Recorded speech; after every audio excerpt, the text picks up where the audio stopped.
Bom dia, irmãos, graça e paz a vós outros, da parte de Deus, o nosso Pai, e de Cristo Jesus, o nosso Senhor e Salvador. Amém.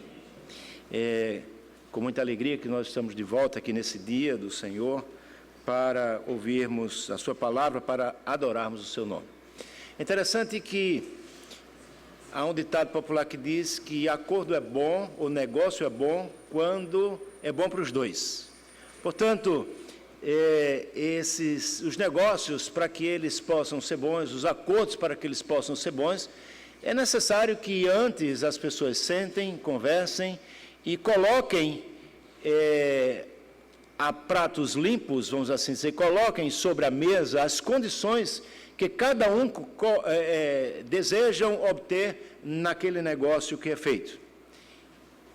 Portanto, em nossas vidas, nós jamais podemos pensar em um acordo entre duas pessoas, ou entre duas instituições, ou mesmo até países, sem que esse acordo venha a satisfazer e a dar garantias para as partes envolvidas nesse negócio. Os termos desse acordo devem, portanto, conter estipulações chamadas gerais, que tratam das coisas mais globais, e as estipulações também específicas que vão tratar dos mínimos detalhes. Poderíamos até, num certo sentido, dizer que as estipulações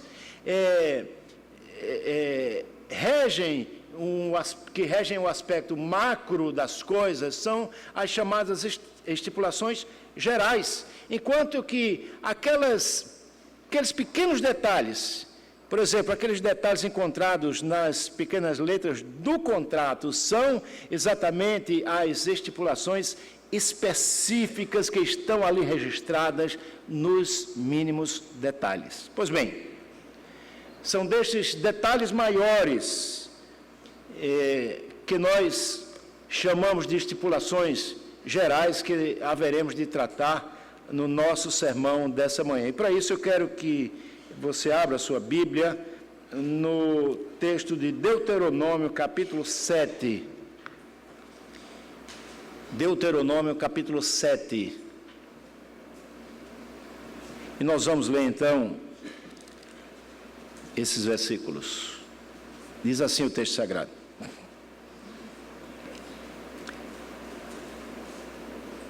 Quando o Senhor teu Deus te introduzir na terra, a qual passas a possuir, e tiver lançado muitas nações diante de ti, os heteus, os girgazeus, os amorreus, os cananeus, os fariseus, os heveus e os jebuseus, 7 nações mais numerosas e mais poderosas do que tu, e o Senhor teu Deus as tiver dado diante de ti para ferir totalmente, as destruirás, não farás com elas aliança, nem terás piedade delas. Pelo contrário, nem contrairás matrimônio com os filhos dessas nações. Não darás tuas filhas a seus filhos, nem tomarás suas filhas para teus filhos. Pois elas fariam desviar teus filhos de mim, para que servissem a outros deuses, e a ira do Senhor se acenderia contra vós outros, e depressa vos destruiria. Porém, assim lhes fareis: derribareis os seus altares, quebrareis as suas colunas, cortareis os seus postes ídolos, e queimareis as suas imagens de escultura. Porque tu és povo santo do Senhor teu Deus. O Senhor teu Deus te escolheu para que se lhe fosse o seu povo próprio de todos os povos que há sobre a terra. Não vos teve o Senhor afeição, nem vos escolheu porque fosseis mais numerosos do que qualquer povo, pois éreis o menor de todos os povos. Mas porque o Senhor vos amava, e para guardar o juramento que fizera a vossos pais, o Senhor vos tirou com mão poderosa e vos resgatou da casa da servidão, do poder de Faraó, rei do Egito. Saberás, pois, que o Senhor teu Deus é Deus, o Deus fiel, que guarda a aliança e a misericórdia até 1000 gerações aos que amam e cumprem os seus mandamentos. E dá o pago diretamente aos que odeiam, fazendo-os perecer. Não será demorado para com os que o odeia, prontamente lhes retribuirá. Guarda, pois, os mandamentos e os estatutos e os juízos que hoje te mando cumprir.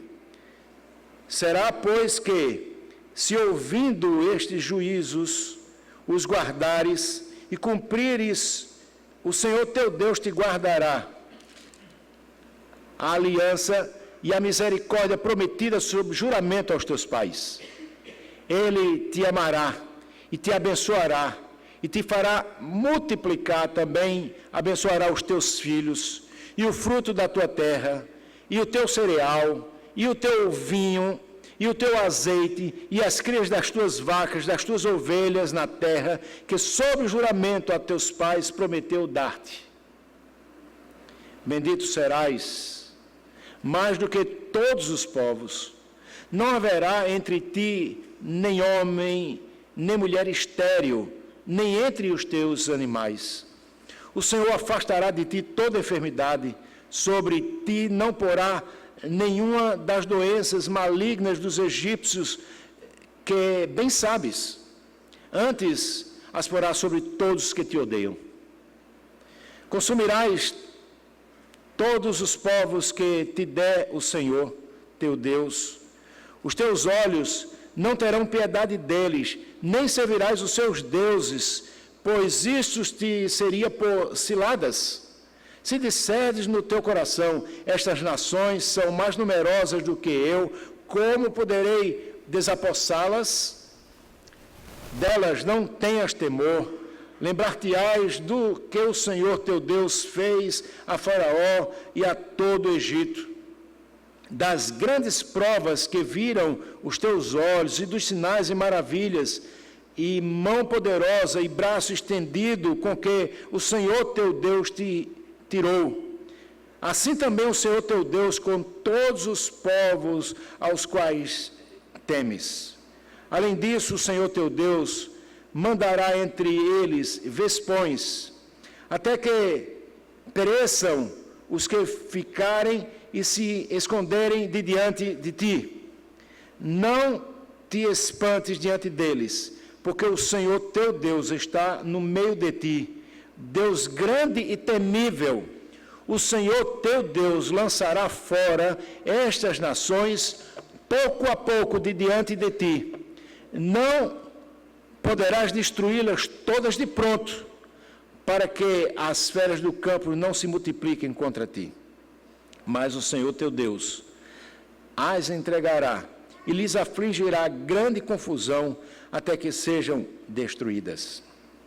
Entregar-te-á também nas mãos os seus reis, para que apagues o nome deles e debaixo dos céus. Nenhum homem poderá resistir-te até que destruas. As imagens de escultura dos seus deuses queimarás, a prata e o ouro que estão sobre elas não cobrirás, nem as tomarás para ti, para que te não enlaces neles, pois são abominação ao Senhor teu Deus. Não meterás, pois, coisa abominável em tua casa, para que não sejas amaldiçoado, semelhante a ela. De todo o detestarás e de toda a abominarás, pois é amaldiçoada. Vamos orar? Senhor Deus, a tua palavra foi lida, Senhor, está diante de nós. E nós pedimos que o Senhor nos abençoe, que o Senhor traga luz, clareza ao sermão desta manhã e que nós possamos aplicá-lo em nossas vidas, em nome de Jesus. Amém. Meus queridos irmãos, após 6 semanas, nesta semana nós voltaremos às pregações expositivas no livro de Deuteronômio, exatamente do ponto em que nós paramos no dia 16 de junho. De lá para cá, nós tivemos muitos pregadores, também algumas viagens nossas, e, portanto, não pregamos mais sobre esse texto. Hoje voltamos, então, à exposição do livro de Deuteronômio. Hoje veremos a exigência de Yahvé, o Deus de Israel, para com Israel, que Israel se abstivesse de qualquer associação com os habitantes de Canaã, a fim de poder herdar pela fé, a fim de que pela obediência às promessas da aliança, ele pudesse então entrar na terra prometida e ser muito bem abençoado. Eu sei que todos já sabem, mas não custa lembrar de que aquilo que nós vamos tratar aqui nesse texto faz parte do segundo discurso de Moisés. O primeiro discurso nós já analisamos completamente nas nossas exposições anteriores e compreende exatamente o capítulo 1 até o capítulo 4 no seu versículo 43. O segundo discurso começa a partir do versículo 44 do capítulo 4 e se estende até o capítulo 26, com uma exortação que Moisés faz ao povo quanto à necessidade de cumprir com todos os estatutos e juízos determinados por Deus para o seu povo, conforme descrito na sua lei, e que para o seu povo pudesse, enfim, ser feliz. Panoramicamente, a respeito desse segundo discurso, meus queridos irmãos, esse segundo discurso de Moisés, vimos que existe um contexto geográfico da renovação da aliança de Deus, do Deus da aliança com o seu povo. Essa renovação é dada após Israel ter derrotado os amorreus e está esperando junto a Bet-peor pelo momento certo, a fim de entrar na terra prometida, na terra de Canaã. Vimos também que este segundo discurso de Moisés apresenta aquilo que é chamado de estipulações da aliança. Essas estipulações, ou seja, essas condições podem ser de dois tipos. Uma estipulação geral, ampla, e uma estipulação específica, ou seja, detalhes maiores e detalhes menores. As estipulações ou condições gerais são descritas, então, olhando no todo, no livro de Deuteronômio, desde o capítulo 5, não é? E vai até o capítulo 11, versículo 32. Enquanto as estipulações ou condições específicas, elas serão descritas do capítulo 12, versículo 1, até o capítulo 26, versículo 19. Então, o tema, o cerne das estipulações pactuais versam sobre a aliança de Israel, do povo de Israel, com o Deus de Israel, Yahvé. E isso existe por amor e fidelidade, exige do povo o amor e a fidelidade para cumprir com aquilo que o seu Deus havia determinado ao seu povo. Então, tendo isso em mente, eu quero trabalhar um pouquinho e dividir o texto em três partes. A primeira delas é aquela que vai do versículo 1 até o versículo 10, e que poderíamos pensar como sendo que Israel deve evitar qualquer associação política, social ou religiosa com os cananeus.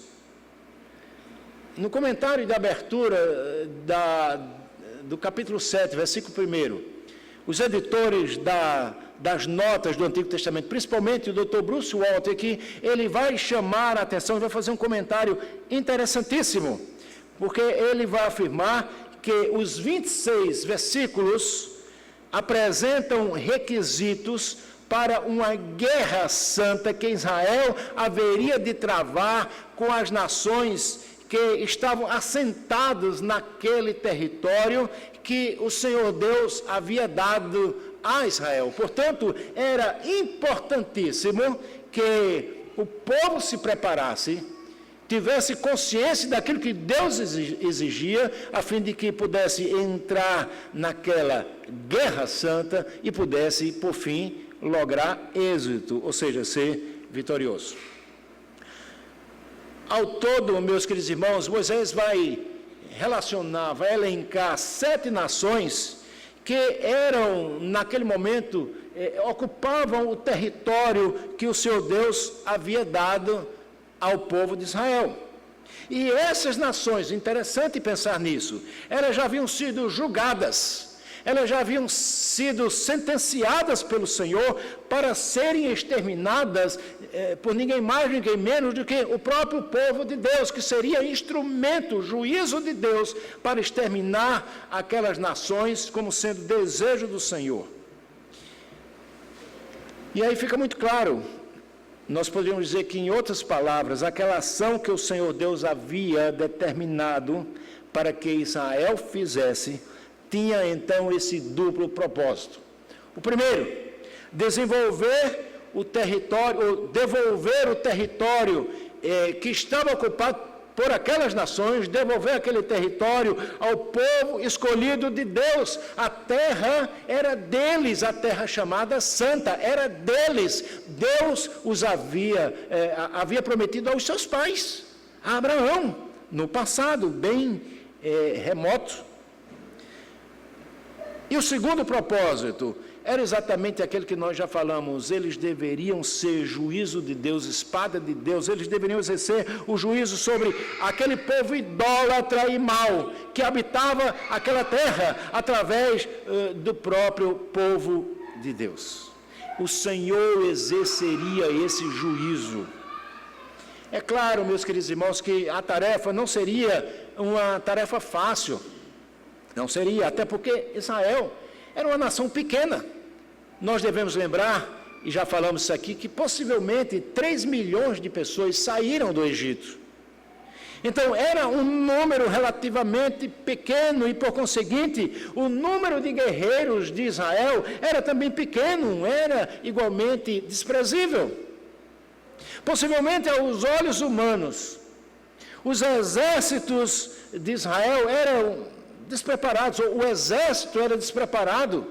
Eles não tinham armas potencialmente letais, eles não poderiam então brigar com aquelas nações, e isso preocupava e causava temor àquele povo. Talvez, mais uma vez eu friso, humanamente falando, eles não somente tinham medo, como os povos não tinham absolutamente respeito nem receio de terem um embate com aquele pequeno povo, o povo de Israel. Pois bem, a se aproximar da conquista da terra, depois de atravessar o Jordão, eles iriam fazer isso logo adiante. Mais uma vez eu friso, eles precisavam de não ter medo diante das nações que encontrariam pela frente. Eles precisavam vencer as dificuldades inerentes a 40 anos de jornada pelo deserto. Dificuldades essas que envolvem o cansaço pela viagem, que envolvem também armas insuficientes para vencer o adversário. Um exército que não era treinado, um exército inimigo que estava descansado, que tinha armas e era um exército treinado. Portanto, as diferenças eram abissais, eram imensas. Além do mais, eles poderiam, os seus inimigos, obviamente, usar de artimanhas para, através de acordos políticos, acordos sociais e religiosos, eles poderiam tentar demover Israel da sua missão e poderiam propor um acordo de paz que fosse bom para todos. Aqui a gente já pode ver a antiga prática do toma lá, dá cá, do politicamente correto. Talvez eles pudessem se envolver nisso se não estivessem atentos para o que o Senhor estava dizendo para eles. Por isso Deus, meus queridos irmãos, adverte ao seu povo para que ele não entre em acordo com nenhum daqueles reis, nenhum deles. Antes, Israel deveria destruir a todos, porque deixar alguns deles vivos poderiam causar problemas futuros. Ter um acordo com aqueles homens, certamente, mais tarde, o povo de Deus seria pervertido, teriam os seus corações pervertidos, fazendo com que Israel se afastasse do caminho do Senhor, meramente por um acordo no qual Deus havia dito: não faça acordo com ninguém.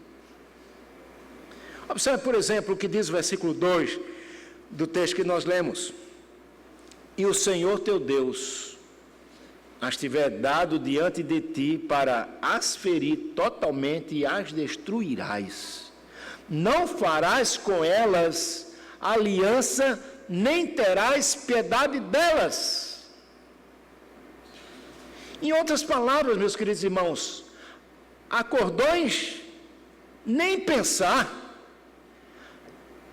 De qualquer espécie poderia ser feito o acordo com aquelas nações, nem no âmbito político, nem social, nem religioso, muito menos a ordem divina era enfrentamento bélico, físico, estratégico, a destruição de todo aquele povo, e o Senhor Deus estaria com Israel.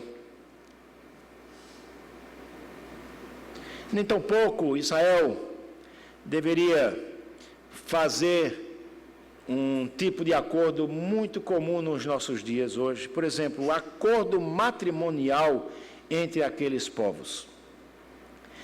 Nenhum pai, presta atenção nisso aqui, é muito importante, nenhum pai deveria permitir que o seu filho ou a sua filha se casasse com os cananeus. E isso, meus queridos irmãos, tinha um motivo, que é descrito exatamente no versículo 4. Olha aí na sua Bíblia. Pois eles fariam desviar os teus filhos de mim, para que servissem a outros deuses, e a ira do Senhor se acenderia contra vós outros, e depressa vos destruiria. Em suma, meus queridos irmãos, em alto e bom som, casamento misto, nem pensar.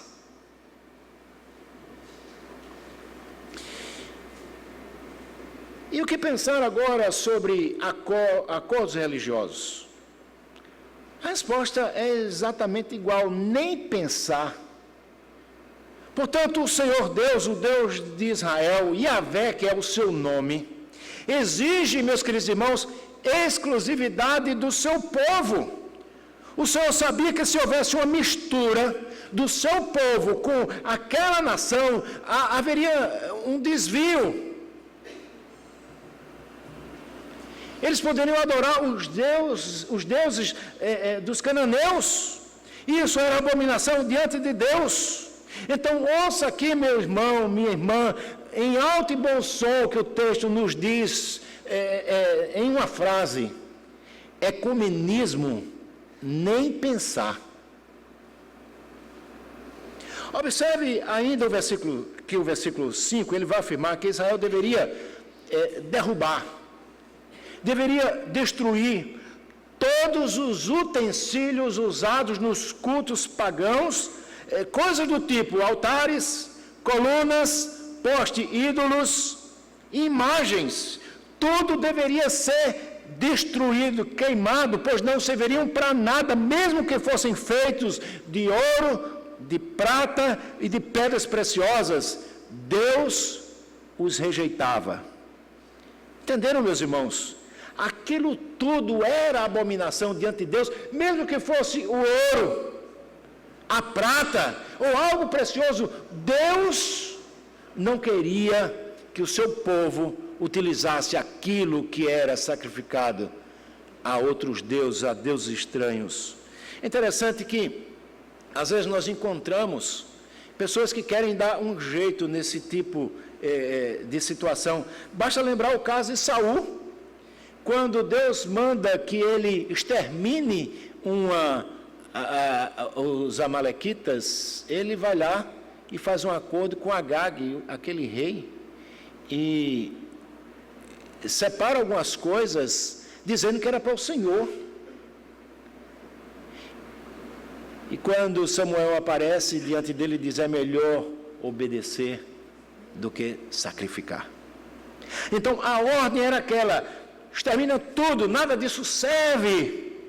A exigência era uma só: não se misturar, não se contaminar, não se associar com a impureza vivida por aquele povo pagão que já estava condenado por Deus e haveria de ser completamente destruído. A segunda coisa que eu quero destacar está entre os versículos 11 e 16 do nosso texto. Nesse segundo ponto do sermão, eu quero destacar aquilo que deveria motivar a Israel para cumprir com a ordem divina. Obviamente que, em último caso, Israel deveria viver para agradar o Senhor. Mas existia sim uma bonificação extra, podemos assim dizer.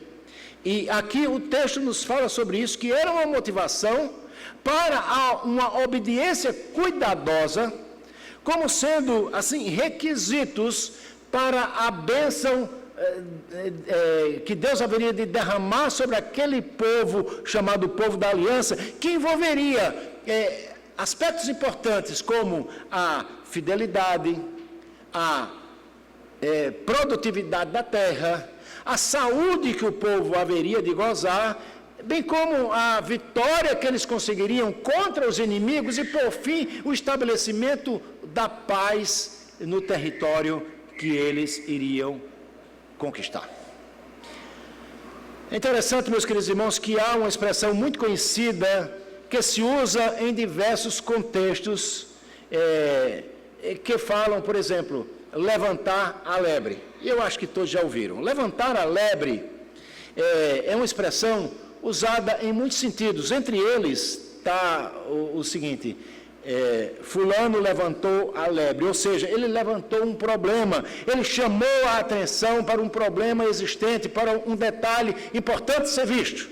Mas eu quero usar aqui na perspectiva, eu quero usar no seu sentido primário, ou seja, eu quero me reportar aqui agora a um ambiente de caça, em que você deseja caçar um animal maior, que está na sua toca, que está escondido, e você então precisa de uma presa. Você então vai apresentar um animal que talvez esteja no topo da cadeia alimentar daquele predador. Então, levantar a lebre nesse sentido. Eu quero chamar a atenção exatamente para fazer com que o animal que você quer caçar, ele saia do seu esconderijo. Eu sei, é uma analogia grosseira, mas serve exatamente para mostrar desta forma que Israel deveria, se ele quisesse desfrutar das bênçãos, ele haveria de cumprir, de fazer aquilo que Deus queria para a sua vida. Então, se Israel quisesse obter as bênçãos da aliança, que envolvia a fertilidade, ou seja, se eles quisessem que houvesse numerosa descendência entre eles, eles teriam que ser obedientes. Segunda coisa, produtividade. Se eles quisessem que os seus campos fossem cheios, fossem abundantes, eles teriam que obedecer a Deus. Saúde. Se eles quisessem que a praga não chegasse aos arraiais de Israel, como chegou nos arraiais dos egípcios, eles deveriam ser obedientes. Ainda, vitória. Por exemplo, os embates contra os ocupantes da terra, ou contra quaisquer ameaças que viessem a Israel, se eles quisessem a vitória, eles teriam que obedecer ao Deus da aliança. E ainda, a paz.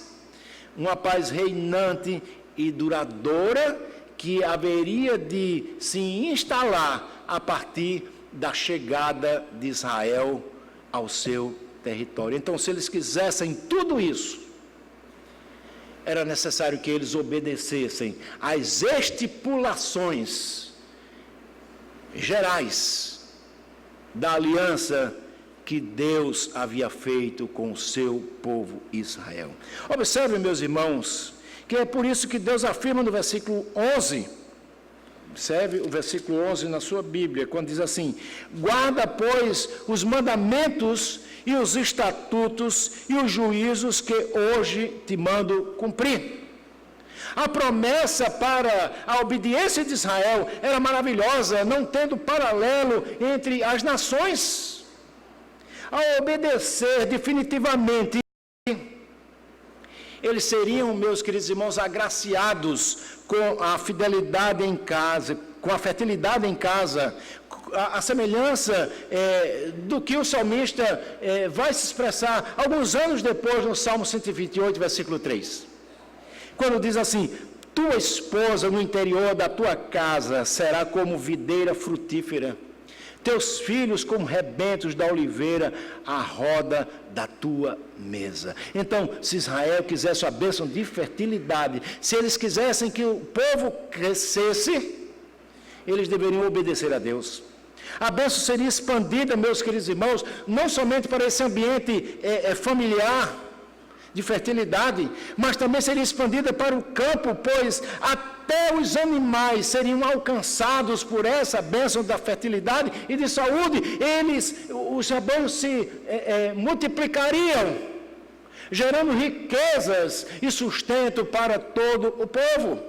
Interessante, queridos irmãos, que essa promessa é ratificada no versículo 15, no qual o Senhor promete saúde como nunca experimentado pelos homens, quando ele afirma, veja o versículo 15, o Senhor afastará de ti toda enfermidade, sobre ti não porá nenhuma das doenças malignas dos egípcios, que bem sabes, porque o povo havia presenciado aquelas enfermidades, aquelas pragas no Egito, antes as porás sobre todos os que te odeiam.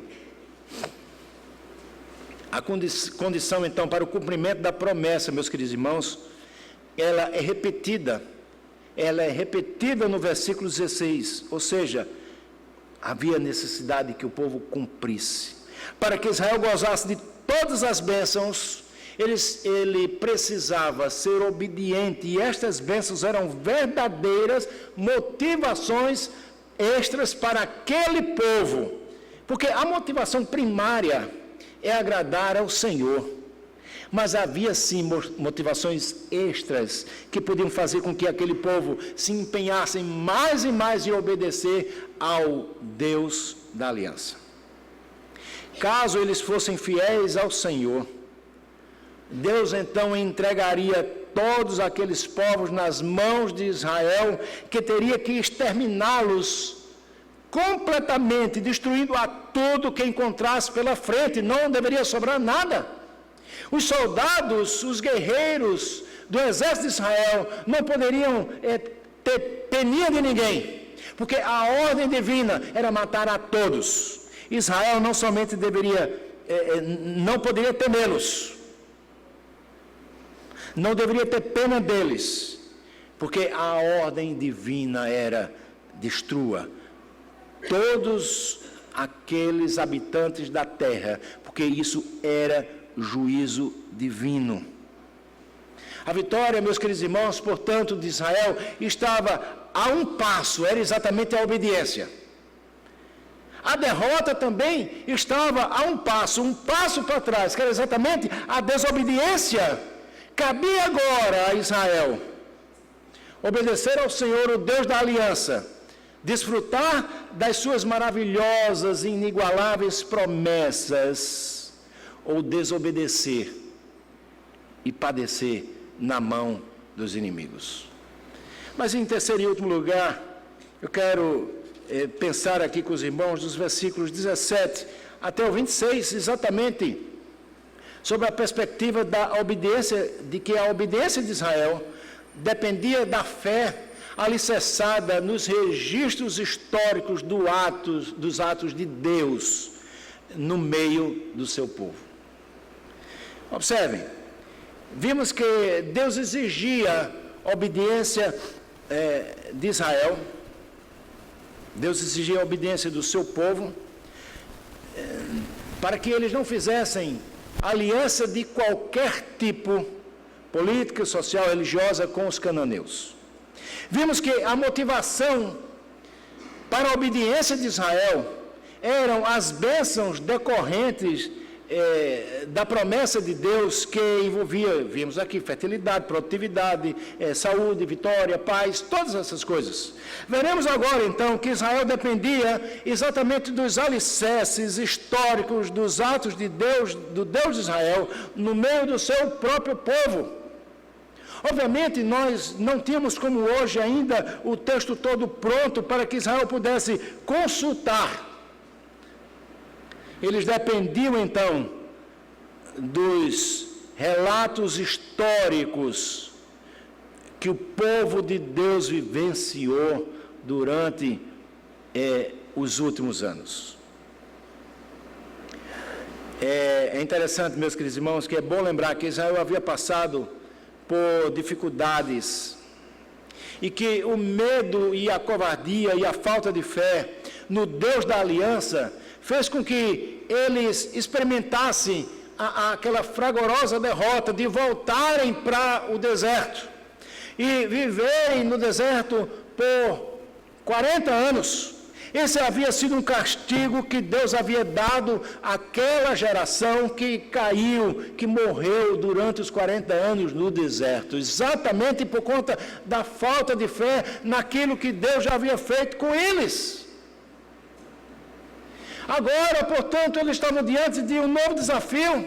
Eles não poderiam agir como os seus pais. Eles precisavam ter fé. Eles estavam prestes a vencer definitivamente e entrar na terra prometida. Como já falamos, meus irmãos, devido ao poderio e à fragilidade, o poderio dos adversários e a fragilidade de Israel, o medo, por certo, volta a bater na porta deles. Mas eles não deveriam agir como se fossem gafanhotos. Lembram que foi exatamente isso que aqueles espias disseram a respeito daqueles 7 povos que habitavam a terra, dizendo que eles eram como se fossem gigantes. E eles, o povo de Israel, à vista deles, eram gafanhotos. Então eles não poderiam mais agir assim, mas sim como membros do exército do Deus Todo-Poderoso. Eles deveriam, de cabeça erguida, enfrentarem aqueles exércitos, porque o Senhor Deus estaria com eles. É nesse ponto, meus queridos irmãos, que Moisés encoraja o povo a pensar em vitória e não em derrota. Aquela famosa hiena Hardy, lembram? Ó céus, ó vida, não vai dar certo. Eles são grandes. Não é? Como pensava o exército de Israel quando foi enfrentar o gigante Golias? Todos com medo, olha o tamanho do cara. E Davi, então, cheio do Espírito de Deus, ele vai dizer, o cara é grande mesmo, mas olha o tamanho da testa dele, vai dar para acertar sem maiores dificuldades. Então, basicamente isso, o medo quer tomar conta do povo. Então Moisés encoraja esse povo. E eu chamo a sua atenção, meus queridos irmãos, observe que esse encorajamento que Moisés faz para o povo não se trata de uma mera confissão positiva. Vocês devem estar lembrados, há alguns anos atrás, pelo menos na minha época, passava uma propaganda de uma bebida alcoólica chamada Dré. Aí tinha lá um cara bem magrinho, lutando com um cara forte. E o cara que estava treinando magrinho dizia assim, vai que é mole. Então o cara ia e era vencido com o primeiro murro que o seu adversário dava. Primeiro soco. Então, muitas vezes nós agimos assim, não é? Pela nossa própria força, queremos ir vencer, e não vai ser moleza não, vai ser derrota, se pensarmos na nossa própria força. Mas quem estava falando ali, em nome de quem se estava falando, não é? Era exatamente o Senhor dos Exércitos, o Rei de Israel, o Senhor, o Deus da aliança. O remédio para o medo, meus queridos irmãos, é lembrar os grandes e poderosos feitos que o Senhor havia feito em Israel. Veja o versículo 18. Delas não tenhas medo, lembrar-te-ás do que o Senhor teu Deus fez a Faraó e a todo o Egito. A estratégia militar que o Senhor Deus coloca para Israel pode ser vista então no versículo 22. Não seria uma conquista imediata e definitivamente de uma só vez, mas seria uma conquista gradual e constante, até porque tratava-se de grandes e poderosos exércitos. Mas Deus, Ele concederia a terra prometida inteiramente a Israel, que deveria destruir a todos indistintamente com tudo aquilo que eles possuíam. Os versículos finais nos apontam profeticamente para a destruição completa do povo de Canaã. Versículo 24, basta você olhar para isso. Nos aponta ainda profeticamente para a destruição da religião dos cananitas, versículo 25. Os reis de estados inimigos seriam derrotados e o seu poder e autoridade se perderiam no esquecimento da história humana. Isso de fato aconteceu. Versículos 25 e 26 também nos trazem coisas interessantes. A sua religião, fingindo realidade, teria suas fronteiras simbólicas queimadas no fogo. Até mesmo os metais preciosos, ouro e prata, empregados para a ornamentação de ídolos, embora fossem valiosos, eles teriam que ser completamente destruídos e descartados, porque eram coisas abomináveis aos olhos de Deus. A associação com falsas religiões tornaria os metais totalmente inadequados para o uso da comunidade israelita, que poderia ser novamente, então, tentada a fazer representações de Deus, como eles haviam feito num passado não muito distante. Êxodo 32, na construção daquele bezerro de ouro. Queridos irmãos e irmãs, eu quero, então, fazer algumas aplicações para nós hoje, daquilo que nós discorremos aqui, inclusive aplicações cristológicas sobre esse texto. A primeira delas, irmãos e irmãs queridas, estamos num mundo, mas não podemos esquecer que aqui nós somos peregrinos, caminhando para uma terra distante. Portanto, não façamos alianças com o sistema mundano, corrupto e corruptor dos nossos dias, que também são abominados pelo nosso Senhor. Não podemos fazer alianças com esses tais. Não nos envolvamos, meus irmãos, meus queridos irmãos, com a política vil desse mundo. Você pode perguntar, mas pastor, o que é que o senhor está querendo dizer com isso? Até porque o homem é um animal político. Eu sei disso. Mas eu estou falando aqui que nós não devemos nos envolver com a má política, pautada, por exemplo, com ideais mundanos marxistas que têm levado a sociedade rapidamente à bancarrota. Esta você não deve se envolver de jeito nenhum. Você não deve se envolver com negócios do presente século que são travestidos de bens sociais, de defesas de direitos humanos, de defesa da mulher. Na verdade, é um feminismo, não é? Entre outras coisas, que não quer defender a mulher. Ela quer tornar a mulher o centro de todas as coisas, em detrimento de todo o demais. A luta hoje não é mais por igualdade, é por superioridade. Isso é feminismo, isso é contrário àquilo que nos diz a Escritura Sagrada. Não entre em associações com esses tais. E se você entrou, Saia dela, meu querido irmão e irmã, o quanto antes, saia dela. Não se coloque em julgo desigual. Quero falar isso aqui em alta e bom som para os nossos jovens. Não se coloque em julgo desigual. Sendo bem claro, meu jovem e minha jovem, não queira mudar o seu estado civil a todo custo, com qualquer um, mas espere no Senhor e case no Senhor, porque esta é a vontade de Deus, entenderam? Você pode pensar, mas eu tenho exemplos de que pessoas se converteram depois. Essas são as exceções, não quero fazer disso a regra, e mesmo assim, essas pessoas foram desobedientes, e de alguma maneira vão pagar o preço, ou já pagaram o preço pela sua atitude de desobediência. Não se associe com grupos, sociedades, nem igrejas que defendem o fim dos limites da religião.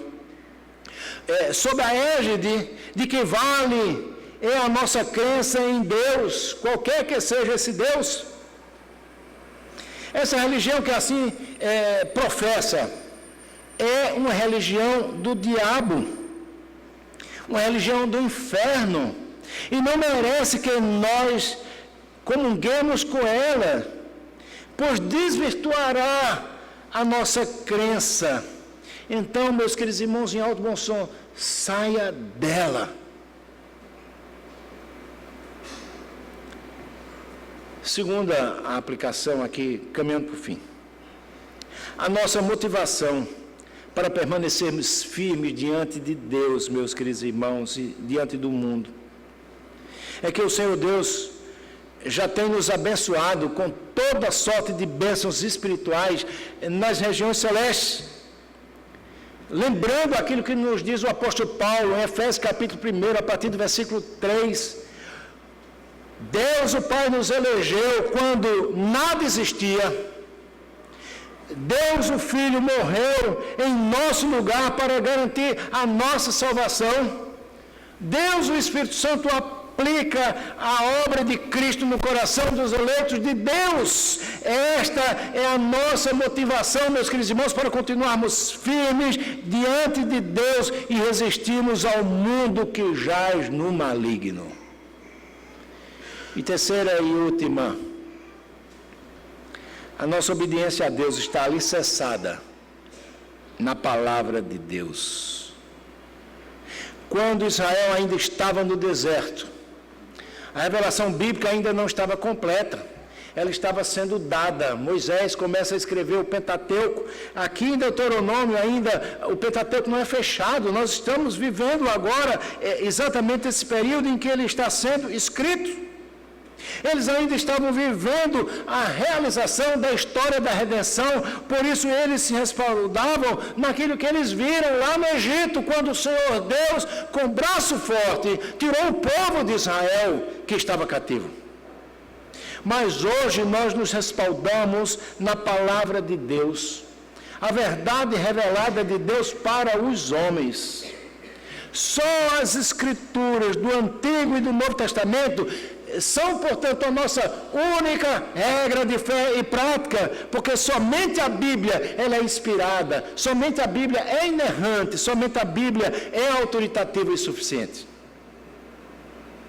Elas então dão a base, a razão para a nossa fé em Cristo, de que nós somos parte do seu povo. E concluindo esse nosso sermão, eu concluo apontando para aquilo que nós trataremos nos próximos domingos. Na próxima semana nós continuaremos então a estudar esse maravilhoso livro e a caminhar em cada cena desse livro. Veremos que o esquecimento de Deus por parte do seu povo de Israel deve ser evitado a todo custo. Por quê? Porque se isso acontecer, o povo desejar uma independência desse Deus da aliança, esse povo será disciplinado. Esse povo sofrerá sanções. E muitos padecerão nesta caminhada. Que o Senhor Deus, portanto, nos abençoe a lembrar de todas essas coisas, que há estipulações gerais, que envolve a nossa não aliança com o presente século, que envolve a motivação de que o Senhor já nos abençoou e continuará nos abençoando, e que nós devemos recorrer à sua revelação para que possamos viver altaneiramente como Ele quer que nós vivamos, para a sua própria honra e para a sua própria glória. Amém.